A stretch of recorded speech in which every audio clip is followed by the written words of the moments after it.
Welcome again smart tech skill channel पर। LG smart inverter refrigerator circuit place on top side refrigerator. तो आप लोग देख सकते हैं कि ये PCB है हमारी और ये है रेफ्रिजरेटर के बिल्कुल टॉप पर लगी हुई है। ठीक है, तो इसमें प्रॉब्लम इस वक्त ये आ रहा है, शिकायत ये है कि कंप्रेसर जो है कुछ देर चलता है और उसके बाद ऑफ़ हो जाता है। ठीक है, तो हम इसको ट्रबल शूटिंग करने वाले हैं। उम्मीद करते हैं कि हम जो कुछ गाइड करेंगे वो आप लोगों के लिए हेल्पफुल रहेगा। तो वीडियो को शुरू करते हैं। देखें, सबसे पहले PCB पे जब हम नज़र मार रहे हैं तो इसके अंदर कोई ऐसा कंपोनेंट हमें नज़र नहीं आ रहा, और लुकिंग वाइज कि इसमें कहीं बस्ट हो या कोई चीज़ उड़ी हो। ज़्यादातर देखें इसमें PCBs में ख़राबियाँ आती नहीं हैं। ठीक है, रेजिस्टेंस वगैरह उड़ जाती हैं तो वो भी नज़र आ जाती हैं देख के। ठीक है, अदरवाइज़ ऐसा कुछ होता नहीं है। अच्छा, कंप्रेसर को ट्रिप कराने का काम PCB खुद भी करती है, क्योंकि अगर ओवर एम्पेयर आ रहे हो या किसी वजह से कोई प्रॉब्लम हो रही हो तो कंप्रेसर को PCB जो होती है वो कट ऑफ कर देती है। ठीक है, तो इसके अंदर देखें, सबसे पहले हम एक काम करते हैं, इसकी मेन वायर को चेक करते हैं कहीं ऐसा तो ना हो कि मेन वायर शॉर्ट हो इसका, क्योंकि 220 वोल्टेज ये ले रहा है और PCB में 220 वोल्ट जाता है। इसके बाद ये इन्वर्ट होने के बाद कन्वर्टेड होता है, फिर DC सप्लाई फ्रिज के फ़ैन में, फिर 5 वोल्ट उसकी LED लाइट में, और इसके अलावा हीटर वगैरह में सब जगह जाने के बाद 220 वोल्टेज जाते हैं हर जगह, और इसके बाद DC या 5 वोल्ट जाते हैं। इसके बाद ये जाता है कंप्रेसर के ऊपर UVW यानी 3 फेज़ कन्वर्ट हो गए। अब UVW जो है वो बेसिकली देखा जाए तो एक जनरेट होता है करंट मॉड्यूल के ज़रिए, जिसको आप इंटेलिजेंस पावर सोर्स कहते हैं। वहाँ से जनरेट होता हुआ ये सप्लाई निकलती है सीधा। अब आपको क्या करना है कि UVW जो है उसको ट्रेस करना है। आप UVW की सीक्वेंस देखें, रेफ्रिजरेटर को ऑफ़ करें, उसके ऊपर UVW की सप्लाईज़ को चेक करें। ठीक है, और फिर रेफ्रिजरेटर को ऑन करके इसकी फ्लक्चुएशन वाले वोल्टेज जो होते हैं उसको चेक करें कि वो निकल रहे हैं कि नहीं। ठीक है, तो हम देखें, सबसे पहले हम एक काम करते हैं कि इसके स्टार्ट करते हैं रेफ्रिजरेटर को और कोशिश करते हैं कि ट्रेस करें कि एम्पेयर क्या ले रहा है। ठीक है, तो सबसे पहले हम एम्पेयर मीटर लगा लेते हैं ताकि हमें पता चले कि इसकी पोजीशन क्या है। इसके बाद ही इसके ऊपर हम स्टेप लेना शुरू करेंगे कि हमें नेक्स्ट क्या करना है। ठीक है, तो कंप्रेसर स्टार्ट नहीं हो रहा, और क्लैंप मीटर जो है हमने इसमें लगाया है मेन वायर के अंदर जो जैक में आ रहे हैं 220 वोल्टेज, और अब हम इसको ट्रेस कर रहे हैं, इसको स्टार्ट करेंगे। अगर कभी कभी आपका ये सर्किट कार्ड स्टार्ट ना भी हो रहा हो तो परेशान होने की ज़रूरत नहीं है। डिले हो रहा हो तो सर्किट कार्ड के अंदर ही एक स्विच लगा हुआ होता है, उस स्विच को जस्ट पुश करेंगे तो वो जल्दी से स्टार्ट हो जाएगा, यानी 2-4 सेकंड के अंदर स्टार्ट हो जाएगा। ठीक है, लेकिन इन्वर्टर का जो कंप्रेसर होता है वो एम्पेयर ज़्यादा नहीं लेता है, तो एम्पेयर ज़्यादा नहीं लेना चाहिए। अगर एम्पेयर ज़्यादा लेगा तो PCB इसी वजह से भी डिस्कनेक्ट करती है कंप्रेसर को। ठीक है, तो शिकायत भी यही है, डिस्कनेक्ट हो रहा है बार बार, एम्पेयर ज़्यादा ले रहा है, तो चांसेस देखें ऐसी सूरत में कंप्रेसर के ज़्यादा होते हैं। ठीक है, तो अब इसको देखते हैं ये कर क्या रहा है, एक एक स्टेप को नोटिस करेंगे। ठीक है, LED वगैरह इसमें नज़र नहीं आ रही है आप लोगों को, क्योंकि मुझे भी नहीं दिख रही। ठीक है, अब मैं बताता हूँ इसका जो स्विच है वो कहाँ पर है। ठीक है, गौर से देखिए, ये जो जगह है ये स्विच है इसका, ये जो स्विच है ये पुश करेंगे तो इससे क्या होगा कि ये स्टार्ट हो जाएगा। ज़्यादातर PCB के अंदर ये स्विचिंग होती है, यानी आपको अगर उसको जल्दी चलाना है तो भी चला सकते हैं, अगर आप थोड़ा डिले करते हैं तो आप वेट कर सकते हैं। तो ये डिजिटल आपके सामने LG स्मार्ट मॉडल है, रेफ्रिजरेटर है फुल साइज़ का, और सेंटर में देखें ये वाटर ठंडा पानी आता है यहाँ से। ठीक है, और डिजिटल ये घड़ी है और इसमें फ्रॉस्ट फ्री है, अगर चाहें तो आप उसको फ्रीज़र बना सकते हैं, तो दोनों फंक्शन इसमें काम करते हैं। ठीक है, तो ये सामान वगैरह जो भी चीज़ें देखें सब नज़र आ रहा है, इसमें वर्किंग में है ये।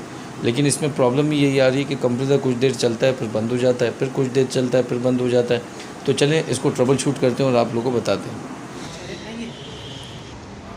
कर रहे हैं, कंप्रेसर ऑफ़ हो चुका है। ठीक है, अब हमने इसका ये जैक निकाल दिया UVW का, और UVW का जैक जैसे ही हम हटाते हैं, ठीक है, अब हम देखते हैं DC वोल्टेज आउटपुट आ रही है कि नहीं। ठीक है, तो UVW पे एक साथ लगाते हैं, देखें कुछ ना कुछ फ्रीक्वेंसी एम्पेयर मीटर पर नज़र आ रही है। ऐसा कर, ऐसा हाँ ऐसा, बस कुछ ना कुछ फ्रीक्वेंसी देखो UVW से आउटपुट जो है वो आ रही है।